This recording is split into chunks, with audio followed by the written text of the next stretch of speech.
Mesdames et messieurs, bonsoir. Nous vous retrouvons que maintenant pour le décryptage de l'actualité de la semaine. Toutes nos excuses pour le rendez-vous qu'on n'a pas pu tenir à 20 h compte tenu de certains engagements à honorer.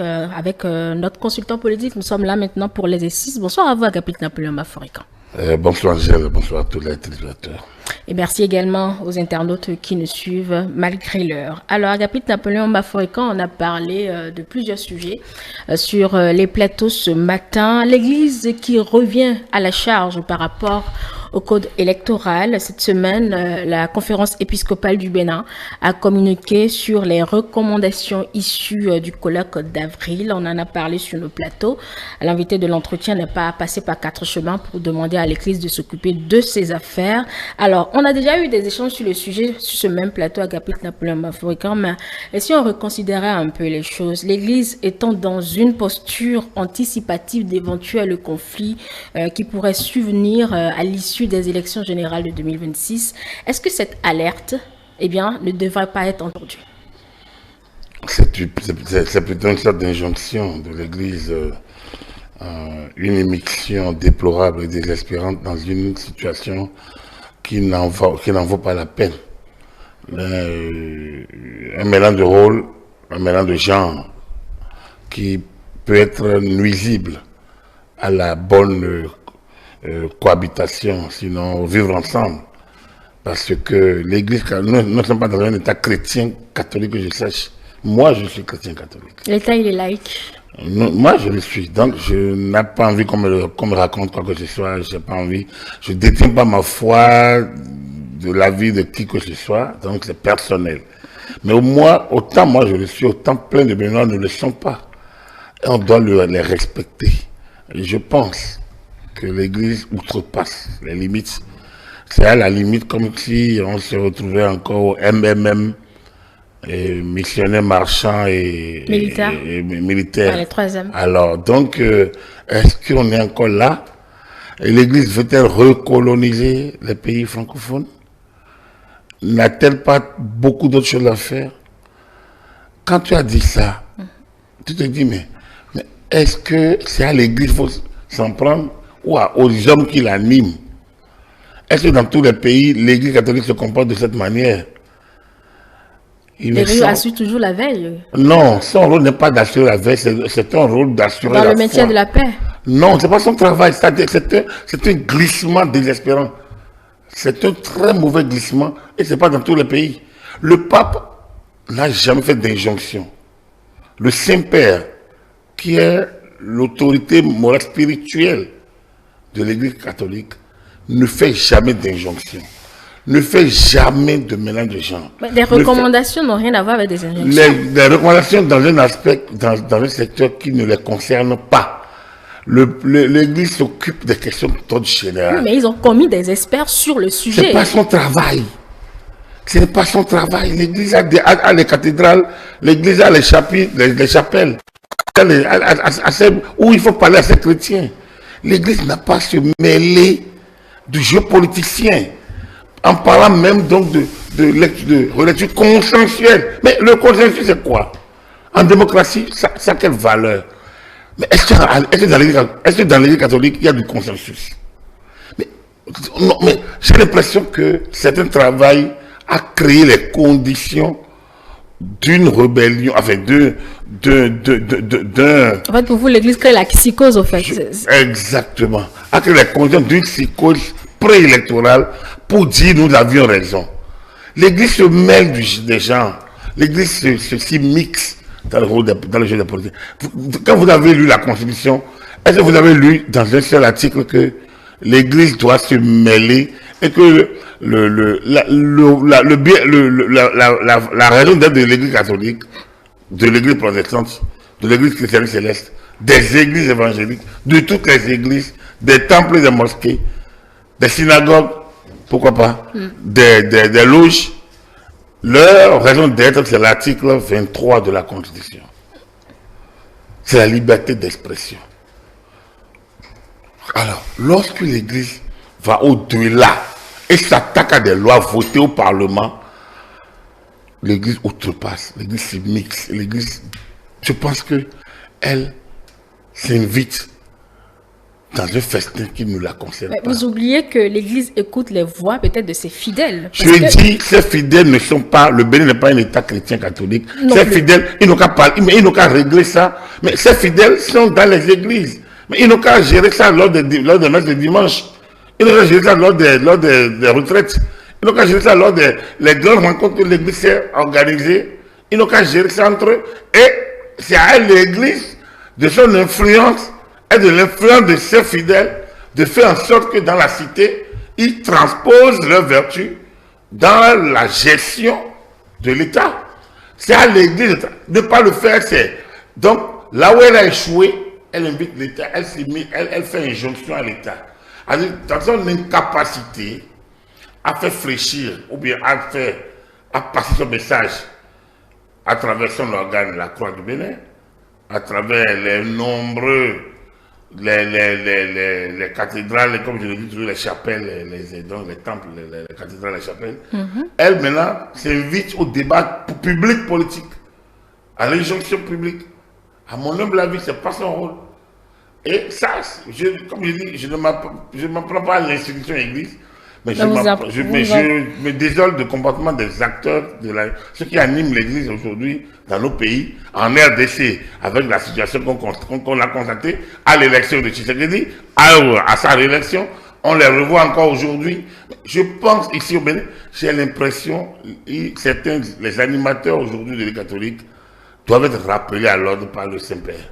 Je pense que le nonce apostolique, c'est peut-être que c'est au gouvernement peut-être de demander au nonce de rappeler à l'ordre les animateurs de l'église aujourd'hui. Je pense qu'ils n'ont qu'à régler leurs problèmes. Vous savez, sur la révolution, justement, vous faites bien d'y faire référence, ça date pas d'aujourd'hui. Il y a la belle formule, considérer la croyance ou la non-croyance à une religion comme des manifestations propres à chaque individu, face auxquelles la révolution n'a pas de position.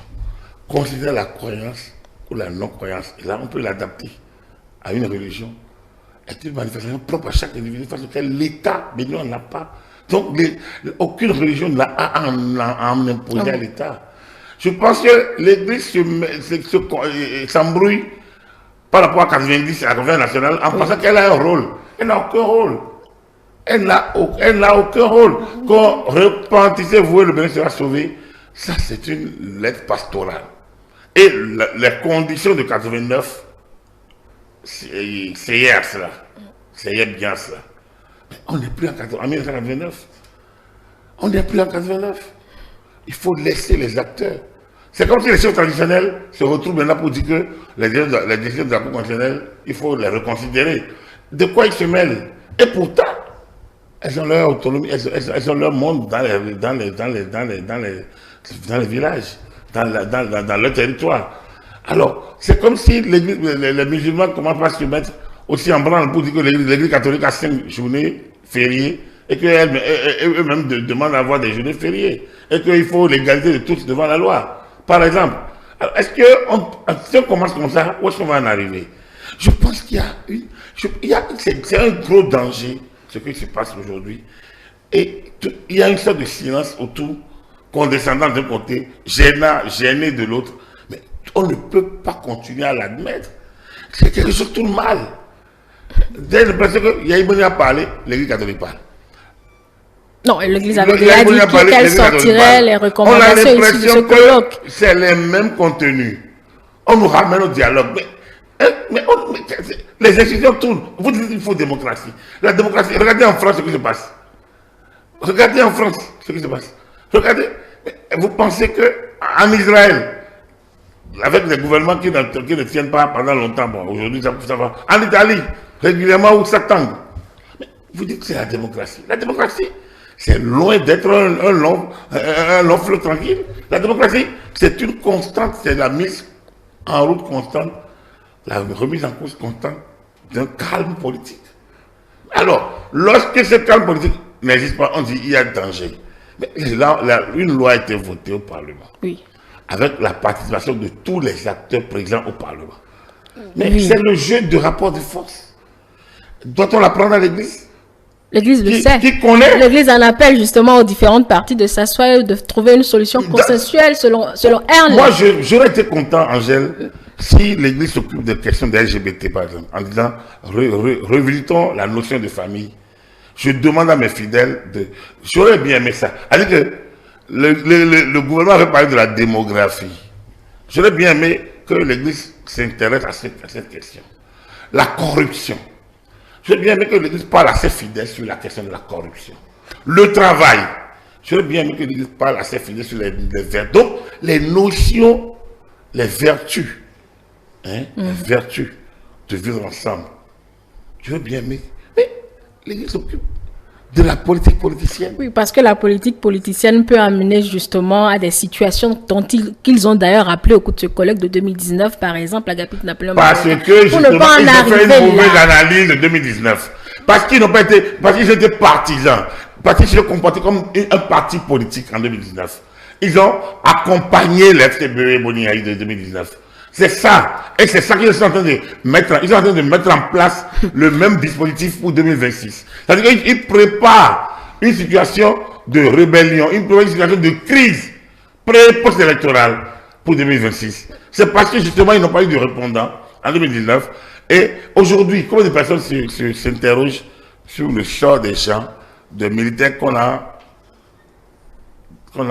brutalisés, qu'on a blessés, qu'on a agressés. Combien de personnes, combien de Béninois, combien de gestionnaires de droits de l'homme, combien l'Église s'en occupe aujourd'hui. Ces pères de famille qui ont été traumatisés. Il y a peut-être des choses à reprocher. Combien s'en occupe? Parce qu'ils ont commis des actes. La démocratie, ce n'est pas un long fleuve tranquille. Dès lors que vous acceptez la compétition, il faut plutôt demander à tout le monde de jouer le jeu. C'est un rapport de force. Les lois, comme on a voté en 90, la Constitution, on a mis 40 ans, 70 ans. C'est la même chose. 40 ans, 70 ans ne répondent à rien par rapport à la limite. Ça ne veut rien dire. La limitation d'âge, la limitation de mandat ne répond à rien. On n'a pas besoin, dans aucune démocratie occidentale, en dehors des États-Unis, il n'y a pas de limitation de mandat. C'est faux. Le mandat est renouvelable autant que vous avez la majorité. Il n'y a que dans nos pays. Donc, évidemment, la France l'a adopté il n'y a pas si longtemps, à peine 20 ans. Donc, c'est là le vrai problème. Les gens, ils se comportent comme si le noir, la classe politique africaine, francophone notamment, n'est pas intelligente et qu'ils vont continuer, comme ils l'ont fait pour la colonisation, ils vont continuer à accompagner ce dispositif comme aujourd'hui. Ce n'est pas possible. Et ils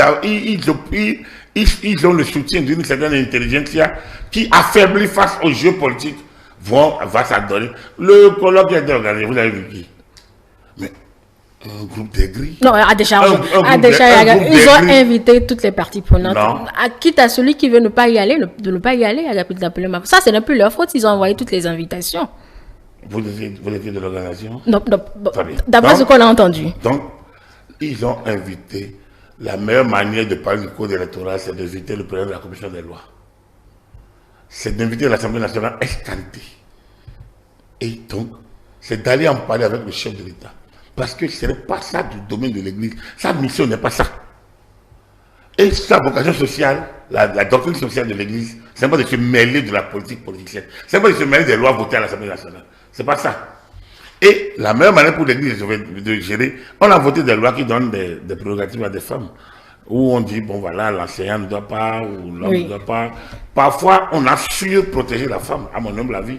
L'Église aurait pu rappeler la liberté de l'homme, que les deux sont des produits de Dieu. Non, quand c'est bon, on n'en parle pas. L'Église aurait pu dire que les deux sont des produits de Dieu et que la femme doit pouvoir se défendre. Maintenant, la loi doit lui créer un environnement favorable de défense. Mais un environnement de surprotection, par exemple, à mon humble avis, elle peut nuire à la femme elle-même. Je pense. Je n'ai pas vu une réflexion de l'Église sur la question. Alors, oui, les questions d'ordre social pointues, je ne vois pas. Et l'Église ne produit pas de la littérature, de contenu. Alors, se mêler à l'autre de la politique politicienne est indécent. Parce que c'est aller sur un terrain où il y a d'autres qui sont des gens qui sont qualifiés. La loi dit que, la loi suprême de l'État dit que les partis politiques animent la vie politique nationale. Les partis, ils sont au cœur de l'action politique. Dès lors, C'est eux qui jouent le jeu. Ils sont au Parlement. Ils ont voté. Bonne ou mauvaise, une loi votée, une loi votée. Elle va produire ses limites. Sinon, à chaque fois qu'on va dire... C'est justement les limites qu'on voit, qu'on attise peut-être. On tire sur la sonnette d'alarme. Qui est la personne qui tire? Et si on oubliait le qui a fait quoi? Et si on oubliait le qui a fait et qu'on s'intéresse au quoi? C'est exactement si votre enfant dit, mais pas, vous avez pris des mesures et que ces mesures-là vont produire des effets négatifs. Et vous allez dire, ah, tu as raison, mon enfant, tu as bien fait d'attirer mon attention là-dessus. Non, c'est pas son travail, c'est pas son rôle. Un enfant a une trajectoire. Quand il va atteindre le niveau où vous allez discuter, entre 0 ans, avec entre sa naissance, et un âge raisonnable, il demeure un enfant. Entre l'âge raisonnable et la maturité, vous pouvez discuter. C'est la même chose. Toute mesure a ses limites et a ses avancées. Toute mesure, toute loi a ses avantages et ses inconvénients. Prenons le code électoral. Oui. Il reproche quoi au code électoral? Ils ont dit dans l'une des recommandations, je ne sais plus le numéro, si avec 10%, on n'en a eu que 3 partis au Parlement, imaginez avec 20%, et c'est au niveau des communes que... Depuis quand comment pas prédire? Bon, c'est une analyse logique. Ah, non. Tout homme doté de sens peut faire cette analyse logique. Si avec 10% on en a eu 3, logiquement avec 20, on va avoir 1,5. D'où certains estiment qu'on va avoir encore un Parlement monocolore. En quoi c'est un problème? Oh, le grand États-Unis, c'est 2. Le grand pays États-Unis d'Amérique. Donc c'est ça votre interprétation de la... Moi, ma question, de quoi je me mêle? À l'église, je me marie, on ne s'attend plus. Même pour divorcer, on te dit non, par exemple. Qui lui a dit que c'est pas normal? Ce que Dieu a uni. Ce que Dieu a uni, c'est biblique. Ça, c'est pas moi qui l'ai vu. L'union entre Dieu se fait entre deux personnes, c'est pas devant l'institution. L'institution est une formalisation. Je n'ai pas envie de médire sur les doctrines parce que moi je suis chrétien, comme je le dis toujours, à un moment donné, donc je ne vais pas m'appesantir sur les éléments, mais je dis, on peut redire là-dessus. D'accord. Donc, quand l'Église interdit à des gens qui sont mariés de défaire leur mariage et de continuer à, par exemple, aller à l'hostie, c'est la liberté de personnes. Vous imposez dans une union factice des gens qui ne s'entendent pas. C'est la démocratie. Alors, je n'ai pas envie d'aller plus loin. En réalité, il y a tellement de mal donne. Et si l'Église s'occupait de ses propres joyeux, est-ce que ce n'est pas bien? Et laisser les politiciens. Après, vous allez lui reprocher de cette tue après. Personne. De cette tue aussi. Il ne faut pas qu'ils abusent de l'analphabétisme de certains. Et pour dire, personne ne reproche rien à l'Église. Ce n'est pas son travail. Moi, par exemple, celui qui est musulman va reprocher quoi à l'Église? Et le céleste va reprocher quoi à l'Église? Personne, l'Église catholique, personne ne lui reproche rien. Je pense que, soit les gens sont désœuvrés à l'interne, et je pense qu'il y a du travail à faire. Il y a tellement de travail, il y a des dépravations des mains, il y a tellement de choses dont le clergé doit s'occuper que de se mêler de la politique politicienne. Moi, je pense, comme je le dis toujours avec tout le respect, moi je respecte l'institution, je continue de le dire, c'est une très grande institution, une vieille institution, avec un certain nombre de pratiques nobles et autres. Mais je dis avec tout le respect, ce qui l'anime chez nous depuis une bonne décennie, je pense qu'il se trompe de cible. Il se trompe. J'ai l'impression qu'il ne savent pas utiliser les nouveaux moyens de communication. Il faut un mélange désespérant et grossier avec 90. En 90, l'Église n'a pas joué ce rôle-là. Il faut qu'ils aillent ressusciter la pensée politique et sociale de Bernardin Ganté pour comprendre que Bernardin Ganté ne se comportait pas comme un gars de l'Église, mais il était un grand béninois qui connaissait l'autorité de l'État et qui la respectait, qui ne disait rien de trop, rien de gênant pour ceux qui étaient au pouvoir. Alors, de Souza, lui, c'était très clair. Il a fait une jonction sur la scène politique par la Convention nationale. Il est resté un peu. À un moment donné, ça ne lui plaisait pas. Il a tiré la semaine de la et après, il a démissionné. Il n'a jamais rien opposé à ce groupe. Il a dit toutes ses limites et il a démissionné. Et quand il a démissionné, vous ne l'entendez plus sur rien dans la gouvernance jusqu'à sa mort. Il n'a jamais, quelquefois est revenu au pouvoir, de Souza, n'a jamais pris de position politique directe. Alors, de quoi on se mêle? de quoi on se mêle? Je pense que ça veut dire que les repères sont tellement ébranlés que même une vieille institution comme l'Église catholique n'arrive pas à ramener à l'ordre, à rappeler à l'ordre certains animateurs qui déraillent. L'Église catholique, mais à quoi sert son observatoire des cadres? L'aumônerie. À quoi sert l'aumônerie? Ah mais si l'Église n'est pas en mesure de ramener ses joies internes à sa juste valeur, enfin, sur la bonne voie, pourquoi elle s'en prend à l'État? L'aumônerie aurait pu. Il y a plein de personnes. Il y a plein de personnalités quand vous dites qui communient, qui sont en règle vis-à-vis de l'Église. Ils n'ont qu'à lui parler. C'est eux qui doivent aller faire le travail. Ce n'est pas une injonction à l'État. Ce n'est pas une alarme désespérante. C'est grave. On ne peut pas se comporter. On ne peut pas tolérer. L'Église exhorte, l'Église demande, l'Église fait ci. Quand on dit demande, on n'a pas demandé.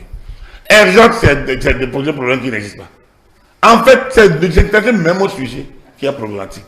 J'ai suivi le colloque. À qui on a fait appel au colloque? Mais c'est dans les positions sont connues.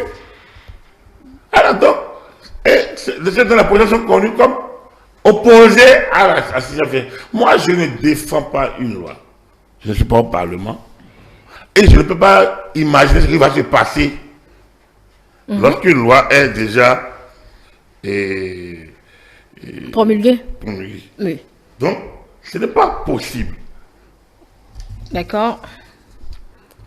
Lorsque vous mettez à prédire ce qui va se passer lorsqu'une loi est promulguée, non, enfin, lorsqu'une loi est mise en application, au point d'insister pour qu'on relise de manière consensuelle. Mais vous savez, lire une loi de manière consensuelle, même la Constitution n'a pas osé dire consensuelle. La Constitution a mis des seuils. Quand c'est une loi ordinaire, quand c'est une loi organique, quand c'est la révision de la Constitution a mis des seuils. Mais le clergé va parler de relecture consensuelle. En plein, ça c'est une violation même de la Constitution. Ah bon, consensuelle là? Absolument. Le consensus n'est pas démocratique. Bon, il a valeur constitutionnelle à ce qui parle. Dans l'institution de l'Église catholique, il n'y a pas de consensus. Le consensus n'est pas démocratique. Les pratiques internes de l'Église, je préfère qu'on les aborde. Non, vous ne pouvez pas, avant de voir que la case de l'autre est sale, les aventures, regardez chez vous. Si c'est si facile, à quoi l'Église doit sa durée? À quoi elle doit sa posture? Au contenu du dogme. Oui, son existence est due au dogme, oui. Et des pratiques liées au dogme, il n'y a qu'elle en impose, sans qu'il y ait débat. Les conciles. Oui, ceux qui y croient. Très bien. Ceux qui y croient. Bon, maintenant, comment tu fais qu'une institution qui a ses logiques, que tout le monde respecte, donc je respecte, va maintenant nous parler de la démocratie, et qui est tout sauf démocratique, va devenir alors une institution qui parle de la démocratie et une démocratie orientée opposition. C'est-à-dire qu'il ne parle même pas de respect des normes de la démocratie. Première logique de la démocratie, c'est rapport de force. Il n'y a rien à dire. Première logique, c'est rapport de force politique. Si vous revenez, retournons au parti unique. Moi, je suis adepte du parti unique. J'estime que nous ne sommes pas mûrs pour faire de la démocratie pluraliste. Je fais partie, je le revendique. J'estime qu'on ne sait pas faire des débats, on ne s'écoute pas. Des gens sont demi-lettrés, même s'ils sont agrégés parfois. Et l'illettré pense qu'il il a autant. Enfin, le demi-lettré pense qu'il est totalement agrégé. L'agrégé pense qu'il a la science venue de Dieu. Et finalement, personne ne s'écoute. On pense que l'illettré, le gars qui n'a pas été à l'école du blanc et de français, ne comprend rien. Et alors que lui veut démontrer que lui-même il comprend. Et tout le monde parle, un peu comme des Sodome et Gomorrhe, vous voyez, des langues. Tout le monde parle, personne ne s'écoute. Voilà la logique démocratique dans tous nos cieux. Et même en Europe, je regarde ce qui se passe en France, depuis une dizaine d'années, pour ne pas dire depuis 30 ans, beaucoup ne pas dire même depuis 50 ans. Ah, depuis 68, est-ce que la France est vraiment bien gouvernée démocratiquement? Oui, on a eu Giscard d'Estaing, En 1974, on a eu Mitterrand en 81, on a eu la cohabitation. Mais depuis la cohabitation en 86, est-ce que la France est dans sa démocratie? Est-ce que c'est la démocratie imaginée en 58, en 62? Est-ce que Charles de Gaulle se retrouve dans cette constitution dont il est le père? Est-ce que la France d'aujourd'hui, sous Macron, est ce qu'on appelle démocratique? Mais quand je pose ces questions, c'est pour dire quoi? Même la démocratie des pères, si un gars comme Trump a pu faire envahir le Capitole, mais là, les Théodore et les Roosevelt vont se bouger dans leur tombe en disant, mais est-ce qu'on y est encore? Donc, dans ces pays, il y a des logiques qui sont même... Alors, chez nous, donc, oui. de quoi on se mêle? Vous parlez de rapport de force. Est-ce que ces rapports de force-là, tout le temps, celui qui se sent opprimé va tout le temps l'accepter, Agapit Napoléon? En fait, c'est là le nœud de la question. C'est ça la logique. Quand vous allez dans une compétition, quand vous jouez au football, on vous donne un carton rouge, vous n'êtes pas d'accord, vous allez gifler l'arbitre? Parce que vous n'êtes pas d'accord? Vous allez quitter le terrain? Mais quand c'est fait successivement, on crie à un acharnement. On crie, non? Oui. On y est, justement. Est-ce que c'est pas pratiquement... Qui crie? L'équipe. Les gens qui sont concernés. En quoi l'Église catholique? Donc l'Église catholique a pris sa position. Parce que lorsque vous attaquez l'arbitre, ça veut dire que vous prenez position. Ça dit que c'est là où est la place de l'Église. Moi, je suis gêné. C'est pour ça que je vous suggère qu'on oublie l'Église. Non, mais c'est elle qui ouvre le jeu. C'est elle qui fait parler. Il n'y a pas qu'elle aujourd'hui. Il y a qui? On en a parlé de l'ancien président de la République devenu aujourd'hui président du parti. Non, ce parti a contribué à voter jusqu'à la fin. Est-ce que vous êtes sûr au sein de la majorité qui sont d'accord entièrement, même s'ils n'en parlent pas? Et pourquoi vous voulez que j'aille entrer dans une majorité qui a voté 100% pour le... Vous voulez que moi je rentre maintenant dedans pour savoir... Comment savoir que quelqu'un est d'accord? Puisque vous posez la question... Comment savoir que quelqu'un est d'accord s'il a voté pour? Mais attends, vous vous êtes demandé comment une femme tombe enceinte, quand vous voulez entrer dans la... mais les gars ont voté pour. Vous dites, est-ce qu'ils sont d'accord? Mais vous voulez entrer dans l'antichambre pour savoir ce qui se passe à l'interne? C'est pas mon travail. Si vous voyez une femme avec un ventre, ça veut dire qu'elle a connu un homme dans sa vie. Oui, c'est la seule preuve. La seule chose, à moins qu'on retourne dans l'Église catholique encore, pour parler de la conception sans péché qu'on fait. Ça, nous croyons en ça, nous les catholiques. Alors ça, donc, oui. Non, nous les catholiques. Oui, absolument. Bien. Alors, est-ce que non, je ne laisse pas. Ça fait partie de... Je suis un analyste, moi. Donc, si je n'ai pas à me poser la question sur quelqu'un qui porte une grossesse, moi, mon respect, lui va et à elle et à l'homme. Je n'ai pas à lui demander si elle a connu un homme. C'est comme la personne malade vous dit, ben, un jour, vous connaissez, vous avez déjà eu un truc comme ça une fois. Ça veut dire que on va vous demander si vous êtes normal, n'est-ce pas? Vous voyez la personne, avec un moment, vous demandez si elle a eu ça une fois. Donc, il se pose le problème d'une logique et d'une telle évidence, ce qu'on appelle une vérité de la palisse. C'est un jeu entre politiciens. Ils ont voté la loi. L'opposition est allée d'abord contre la révision de la Constitution. Nous tous, moi, j'ai défendu, moi, une position aussi, en tant qu'analyste. Mais la révision a été rejetée. Dans la majorité, les gens ont voté pour, dans la majorité, les gens ont voté contre. Et ils ont justifié. Pour l'instant, personne n'a rien dit. Il n'y a pas eu de débat. Alors qu'il y a des questions, il y a des aspects à réviser. Il n'y a aucun débat. On a trouvé que c'est normal. Maintenant, on revient au code électoral, le code est voté, et on dit, bon, il y a problème. En fait, on veut nous orienter sur un sujet, sur un terrain, et le terrain est consensus. Le consensus n'est pas démocratique. En démocratie, le consensus est sur les lois. Et ça se fait lors du vote des lois. Donc, la Constitution, c'est sur ça qu'il y a eu consensus. Débat, référendum. Depuis lors, le reste joue sur la base des institutions, des logiques créées par cette constitution-là. Il n'y a plus personne, même l'envoyé spécial de Dieu, pour dire que lui va changer ces logiques. Il n'y a que le peuple qui décidera que la logique doit être changée et on change.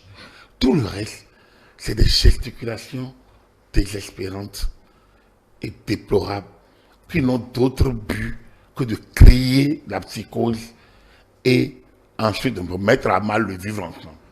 Et ce rôle, il est déplorable qu'il soit joué par une institution aussi respectable que Quelle l'Église église? catholique. Alors, c'est inquiétant qu'on en arrive encore là. Ce qui est demandé, mais vous demandez, elle demande quelque chose qui n'existe pas. Elle défonce une porte que personne n'a touchée. Les gens ont la clé. Ceux qui doivent l'ouvrir savent qu'ils vont l'ouvrir quand. Et elle dit, défonçons la porte. Parce que si on ne le défonce pas, demain il y aura problème. Mais ça veut dire que c'est vous le problème. C'est elle le problème. T'as dit l'autre. Alors donc, il faut qu'on ne quitte. Ce qui se passe là est dangereux. Les gens ils préparent le terrain à une situation qu'on a déjà vécue.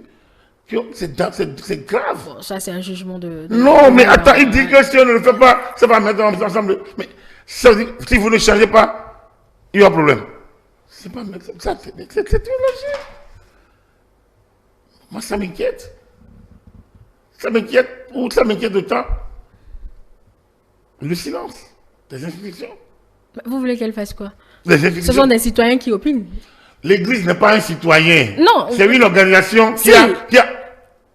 C'est une organisation qui a des devoirs. Les cultes ont des devoirs.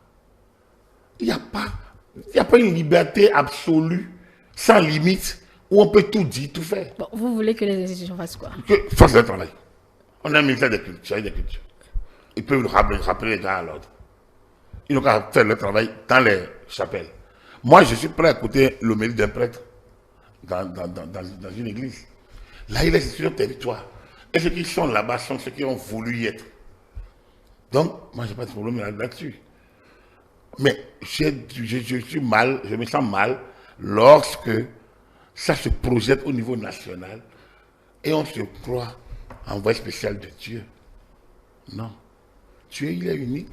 Si tu es croyant, mais l'Église n'est pas son représentant spécial. Ça passe partout. Dans les synagogues, c'est différent.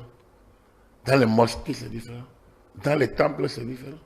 Donc, on ne peut pas me dire que l'Église est le représentant exclusif. Donc, l'État doit être au-dessus de tout ça. Donc, l'État ne doit pas être concerné par ce genre de situation. Et l'État doit rappeler ça aux cultes, les limites de leur action. Et surtout le cadre d'exécution de leur mouvement. Donc pour vous, ce cri doit être tout sauf entendu. Il n'y a pas de cri. Cette exhortation, si vous je préférez. Je pense qu'il y a appel à subversion. Il y a appel à subversion. Il y a abus de position. Il y a désordre. Merci à vous, Agapit Napoléon Bafoué. Quand on va évoluer dans nos échanges, avant d'aborder le sujet relatif à la délocalisation du marché d'Atokpa, on apprend ce soir qu'il y a 2 médiateurs demain à Niamey pour, dans cette crise, j'allais dire, entre le Bénin et le Niger. Devinez qui, l'ancien président ou les anciens présidents de la République, Boni Yayi et Nicéphore Dieudonné Seglo. Des médiateurs à Niamey demain.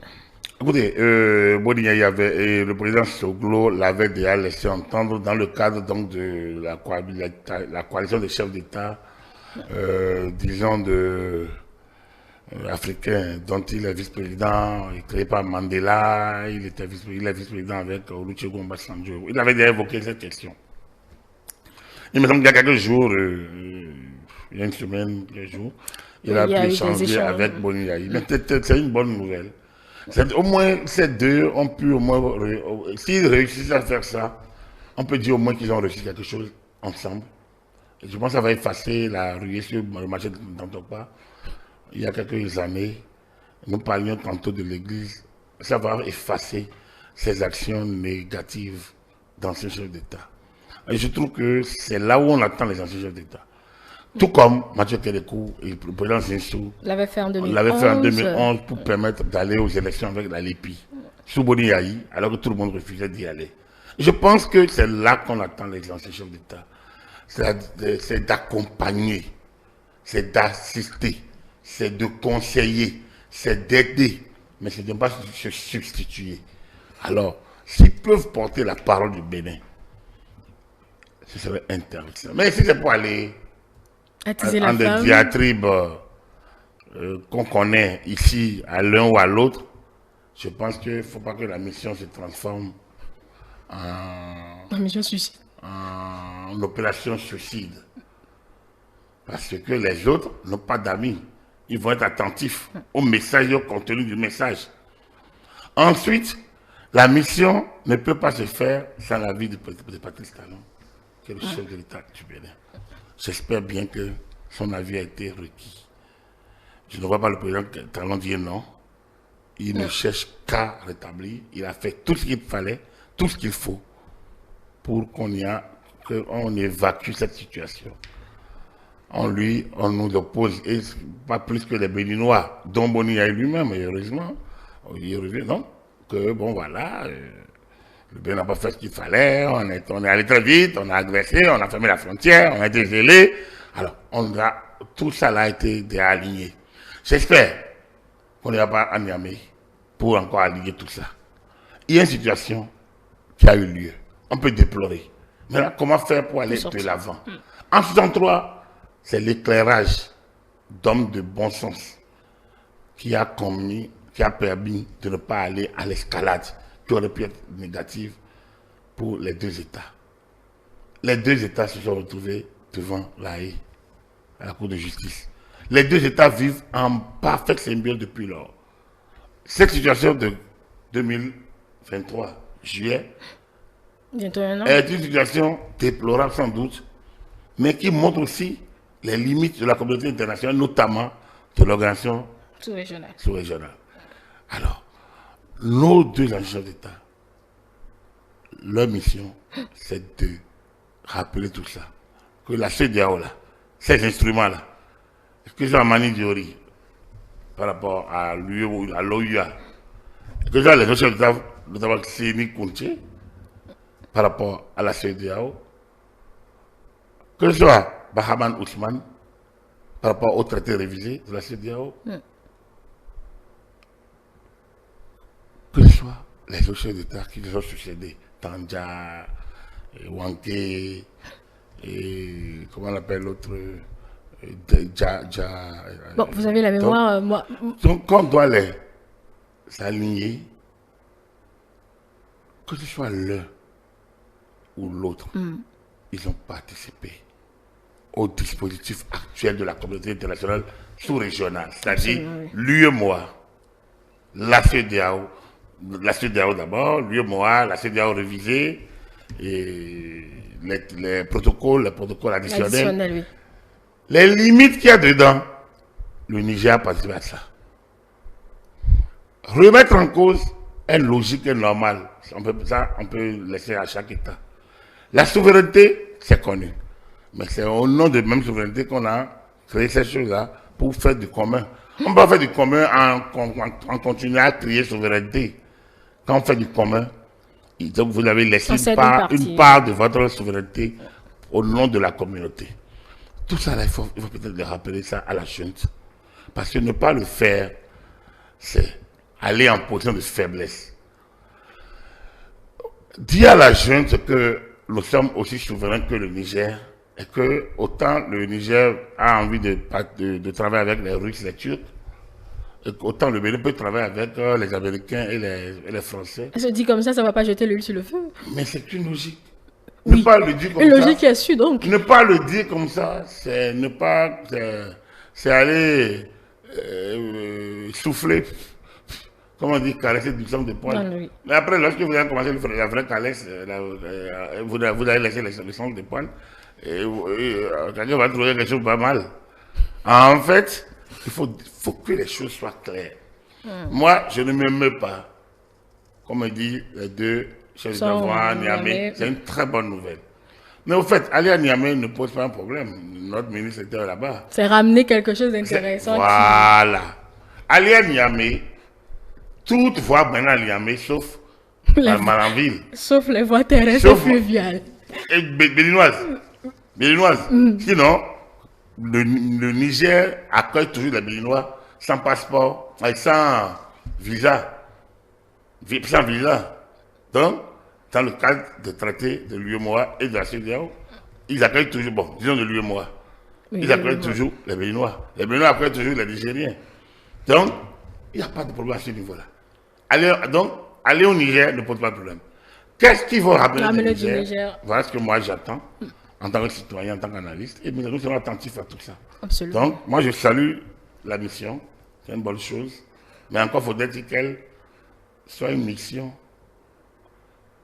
en respect de notre souveraineté au Bénin et de la dignité du Niger aussi. Je pense que les deux, mais moi je tiens à notre souveraineté à nous. Pas qu'on aille se saborder là-bas et venir ici nous tenir un discours vaseux. Donc, on va être attentif à ça. Absolument. Mais c'est bien, déjà que les deux se retrouvent, c'est déjà utile. C'est ce qu'on leur attendait d'eux et c'est comme je l'ai dit, ça va permettre donc d'évacuer 2019 à Dantokwa. Dantokwa d'ailleurs. Dantokwa d'ailleurs, qui est le prochain sujet. Mais quand vous parlez de ça, c'est l'incident avec l'ancien président Yahi Boni, c'est cela? Enfin, l'incident, c'est deux chefs d'État qui ont débattu pour ne pas être d'accord. Non, c'était juste pour me rappeler des événements. Oui, c'est l'anti-État. C'est des comportements qu'on ne peut pas attendre dans ces chefs d'État. Non, c'est pas normal. D'accord. Vous voyez, les gens modèles doivent avoir des comportements modèles. Quand il y a eu le coup de tête de Zinedine Zidane en Asie en 2006, qu'est-ce qu'on a reproché à Zidane? Le modèle. On dit, mais toi, tu es un modèle. Tu ne peux pas faire ça. D'autres peuvent le faire, ça ne va pas faire autant mal. Toi, tu es un modèle. Les modèles doivent incarner le modèle. Ils ne doivent pas se comporter comme de vulgaires individus. Bon, aujourd'hui, ils sont en modèle. Non, aujourd'hui, ils veulent incarner le modèle. Gageons que ça puisse leur marcher et que finalement, on ne garde que ça parce qu'ils doivent ça aussi à l'État. Allez. Ils doivent ça à l'État. D'accord, on va rester ils doivent ça à l'État. On va rester au marché d'Antokwa justement pour parler de cette délocalisation qui inspire aujourd'hui nombre de Béninois depuis quelques jours. Ça va pratiquement dans tous les sens. Agapit Tapolom Bafouika. D'Antokwa aurait une âme selon certains citoyens. Pour d'autres, Patrice Talon cherche à imprimer sa marque un peu partout dans le pays, tout comme si ce qui a existé n'est pas bon, c'est lui qui fait toujours le bon. Madame Zanou, dans son test abondamment relayé sur les réseaux sociaux, a essayé de jouer un peu sur les émotions. Elle demande d'imaginer que quelqu'un vienne en 2026 raser tout ce que Talon a fait, qu'on essaie d'apprécier. Alors vous, sous quelle prise vous analysez tous ces éléments? Le prisme toujours de l'esprit de critique. Oui, quand la critique, elle est objective.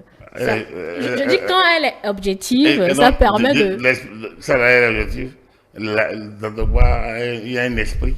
Un lieu, on dit on veut moderniser le lieu où on veut permettre aux gens d'aller faire leur achat dans les bonnes conditions. En quoi, là où on achète. Mais qu'ils vous souviennent, je ne sais pas si c'est ce gouvernement, mais il y a des projets pour réhabiliter un peu les hangars. Enfin, pourquoi vous voulez qu'on réhabilite? Pourquoi vous voulez qu'on réhabilite? C'est pas moi qui veux. Pourquoi vous voulez qu'on réhabilite ce qui est? Ouais.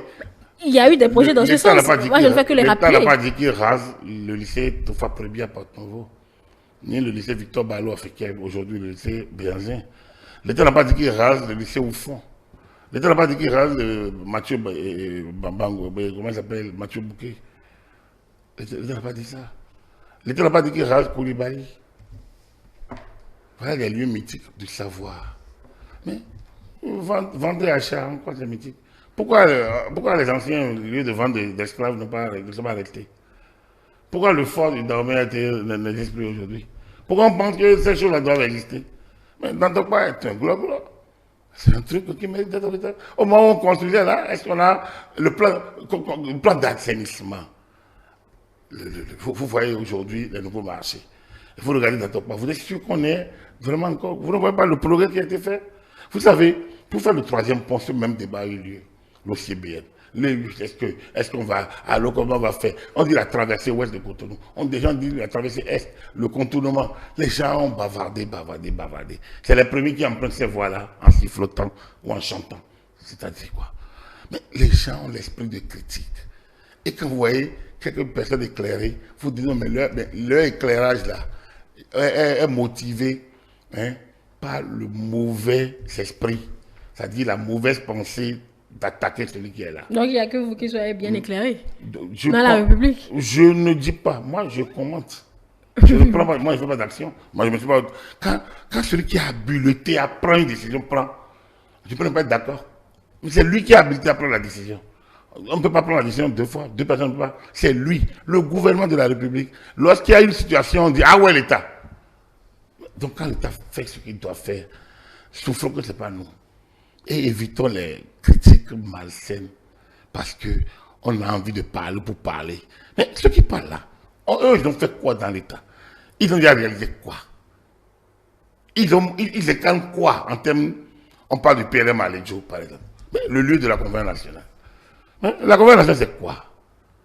C'est pas le mot fondateur. Ça reste un événement. Ça reste le mauvais événement d'un État qui ne prévoit pas. Peut-être. Donc, du coup, on peut dire on rase pour que nos enfants ne puissent pas avoir à connaître un si mauvais moment. Ça reste un attachement à une histoire, peut-être à une époque. Non, nous attachons pas à de la mauvaise histoire.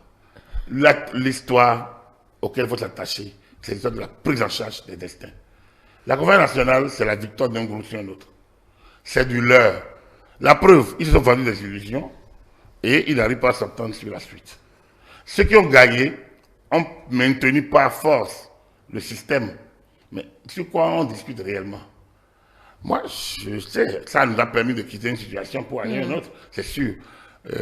On peut dire ça, mais après ça, on peut aller plus loin. On ne peut pas vendre la conférence nationale comme quelque chose qu'il faut rééditer. Or, quand vous voyez les gens dire assise nationale, assise nationale, assise nationale, ils ne font que prolonger leur affaire de... Ils sont encore dans le fantasme de la conférence nationale.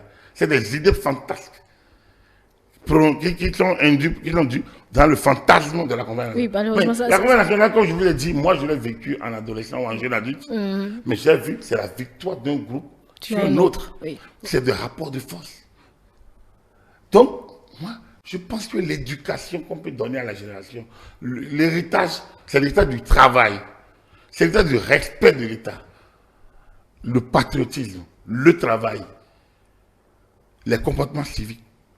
Mais à la conférence nationale, on n'a pas vu que les gens sont venus pour reprendre le pouvoir qu'ils ont laissé, ou bien qu'ils ont dû laisser en 1974. C'est ça. Mais combien de personnes peuvent vous compter aujourd'hui ici, Émile Derlin? L'État devrait plus. Si on tient compte vraiment de l'histoire, ce qui est l'accord d'Antokwa, il faut qu'ils ne commencent pas à enseigner Zinsou autour d'eux, à leur progéniture. Bon, d'Antokwa et Zinsou n'ont rien à voir. Ah si, c'est l'histoire. L'histoire, la bonne histoire, c'est que le premier chef d'État qui a dit arrêtons avec la gabégie, arrêtons avec le désordre, arrêtons avec notre manière de vivre, et notre manière de nous comporter en Dahomey, c'est Zinsou. Ils l'ont vite fait partir. Alors, lui n'a pas gagné les élections. Il est venu par très bien. Alors, c'est chargé d'histoire. Si déjà la génération qui suit, quand les générations vont s'arrêter avec Tantokwa. Vous voyez la façon dont vous êtes fanatique par rapport à cette histoire. Je vous dis, c'est la même chose que certains peuvent être aussi. Enfin, ça doit être le même cas pour ceux qui tiennent à Tantokwa. Quand je parle de Zinsou, c'est logé dans une région. Non, pas du tout. Et là, voilà, vous pensez que le gars, moi, mes parents qui sont en Porte-Novo, sont obligés de venir. Si on leur met tout à Porte-Novo, ils peuvent s'acheter tout. Pourquoi ils vont venir à Tantokwa? S'ils peuvent acheter leur poisson, le pain, je sais pas, en tout cas, tous les produits. Tous les produits, tous les articles. Vous les avoir dans des marchés modernes à Porte-Novo. Pourquoi vous voulez qu'ils aillent à Tantokwa? Pourquoi les gens de Moujuroto, là, on leur met un bon marché à Bomé? Vous pensez qu'ils sont tenus à Ouida, à Alada, à Parakou? Vous pensez qu'il y a qui Parakou pour venir à Tantokwa? Mais de quoi on parle? Pour vendre les liams à Glasgow, ils sont venus à Tantokwa. Je pense que les gens, ils sont dans leur esprit de critique. Ils ne voient pas. Moi, quand je parle de Zinsou, je parle d'un président de la République. Donc, qui a agi au nom du Dahomey, au Bénin, qui quitte l'océan Atlantique pour aller à Malanville, qui quitte le bout de Segbana pour aller jusqu'à Bukombe ou à Waké. Donc, je parle d'un État qui a ces territoires. Mais quand on parle d'Antokwa, on parle de quoi? D'un marché quelconque. Ça peut être marché international. Ça peut être même le premier marché. Donc, déjà, ce n'est pas quelconque. Non, laissez. Moi, je pense que l'État qui a... C'est comme les gens, tellement ils listent les choses. On dit, bon, voilà, le gouvernement n'est pas... Non, attendez. Le musée Vaudou qu'on construit à Porto, c'est quoi? Le gouvernement met l'accent sur des choses, c'est-à-dire que c'est l'âme. Les gens s'occupent des enjoliveurs quand le gouvernement s'occupe en ces questions-là de l'essentiel. Les monuments dévoués, j'ai entendu encore des gens évoquer ça. Oui. Le jardin de Mathieu. Mais on n'aurait pas dû vendre le lieu de naissance de Aroma Degui, de Apiti. Le appartement là, c'est là. Heureusement qu'on n'a pas vendu celui-là. Mais on a vendu pour Maga, à Boléoré. On aurait pu ne pas le vendre. Pourtant, ça a été vendu. Et ceux qui l'ont vendu ont expliqué pourquoi ils l'ont vendu. C'est pas de famille cette affaire-là? L'État aurait pu racheter, comme l'État sénégalais a racheté plein d'œuvres de Senghor en France. L'État béninois aurait pu racheter sur Yahi, le lieu de résidence. Quand les enfants ont décidé, l'État aurait pu leur acheter ça. Ça aurait pu prolonger la HAC, le siège de la HAC, par exemple. Alors j'ai entendu les gens dire que le gouvernement ne donne pas à Porte Novo, la pose de la première pierre de la HAC à Porte Novo, là, sur le boulevard, vous savez qui a fait ça? Pierre Ocho, juillet 2005. Pierre Ocho, juillet 2005. Ils avaient à l'époque 4,4 millions pour ça. Ça, c'est bien quoi? C'est Talon qui avait ça. Donc, depuis qu'ils ont fait ça, moi j'étais encore en première. Je venais, la mandature de la HAC 2004-2009. On était en 2005. Donc il y a eu 4 ans. Et dans ces 4 ans, il y a eu un an encore de Kérékou, 2006. Il y a eu 3 ans de Yahi, 2006-2009, pour le temps que nous on a quitté. Et depuis là, ils ont construit le siège de la HAC à Padovo. Non, mais les gens bavardent, mais parce qu'ils pensent que tout le monde est amnésique. Et ils bavardent. On a l'impression que ils oublient qu'il y a une logique dans les choses.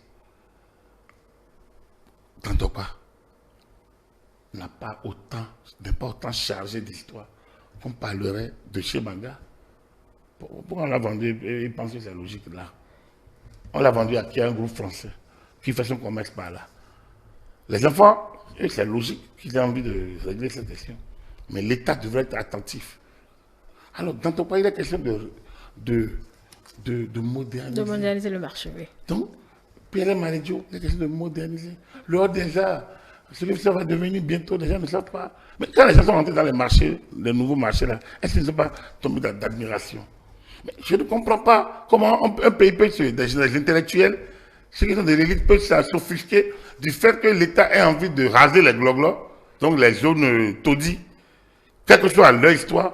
Mais Djonké, avant, Djonké incarnait quelque chose. Oui.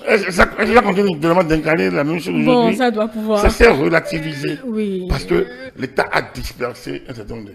Je pense qu'on doit encourager ce type d'action. Ça ne peut pas se faire en 8 ans. Tout ne peut pas se faire. Mais beaucoup ont été faits. Avec peut-être quelques imperfections. C'est logique. Aucune œuvre humaine n'est pas faite. Aucune. Donc, est-ce qu'on ne peut pas dire c'est bon? On ne peut pas apprendre à dire c'est bon. C'est bon. Avançons. C'est bon. Faisons mieux. Bon, on ne sait jamais. On peut laisser ça au soutien. Non. On peut laisser ça au soutien. Enfin, au turiféraire ou au clébé. Ça, c'est vous qui le dites. Non, c'est ce que je vous disais. C'est-à-dire qu'on est tellement hargneux, on est mauvais. On est tellement dans une posture d'incapacité de dire merci que même ceux qui le reconnaissent, on les appelle turiféraires. On ne peut pas remercier pour ceux... Enfin, on ne peut pas dire merci pour ceux dont on est payé. Je sais pas si on peut pas dire. Oui, a dit l'adage fond.